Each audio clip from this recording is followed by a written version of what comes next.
अस्सलाम वालेकुम वरहमतुल्लाहि वबरकातुहू। यकीनन आप सब बिल्कुल ठीक ठाक होंगे। आज आपके लिए बहुत ही मज़ेदार किस्म की रेसिपी लेकर आई हूँ जो कि है जी फ्राई नान की। हम अक्सर दुकानों से लेके खाते हैं जी फ्राई नान, लेकिन आज हम इसको घर में बनाएंगे जिसके लिए बहुत ही सिंपल इंग्रेडिएंट्स हमें चाहिए, जिसमें मैंने टमाटो, अनियन, फ्रेश कोरिएंडर, बेसन, अनारदाना और नमक और मिर्च का सिर्फ इस्तेमाल करके बहुत ही लजीज किस्म का फ्राई नान बनाया है। और इसमें हमें बहुत ज़्यादा ऑयल की भी ज़रूरत नहीं होगी। इसको हमने शैलो फ्राई करना है। तो आपने नान ले लेना है और इसको आपने पानी में डिप करना है। डिप करने के बाद ये बैटर जो हमने तैयार किया है इसको हम नान के ऊपर अनइवनली और इवनली स्प्रेड कर देंगे।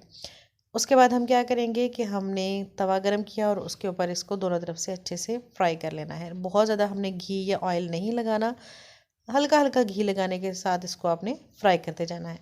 और जैसे ही बैटर जो है वो अपनी जगह पे फिक्स हो जाए और कुक हो जाए तो आपने क्या करना है, इसको उतार लेना है। बहुत ही सिंपल सी रेसिपी है लेकिन बहुत ही लजीज है। आप बच्चों को लंच बॉक्स में बना के दे सकते हैं। अगर बच्चे आपके घर में जो सब्ज़ी बनी है वो नहीं पसंद करते तो आप उनको ये बना के दें। इंशाल्लाह वो बहुत इंजॉय करेंगे और बहुत मज़े ले लेके खाएंगे, बल्कि रोज़ आपसे डिमांड करेंगे। और जो लोग मेरे चैनल पे नए हैं तो उनसे रिक्वेस्ट है कि मेरे चैनल को सब्सक्राइब कर दीजिएगा और बेल आइकन को प्रेस कर दीजिएगा। बहुत शुक्रिया। अल्लाह हाफिज़।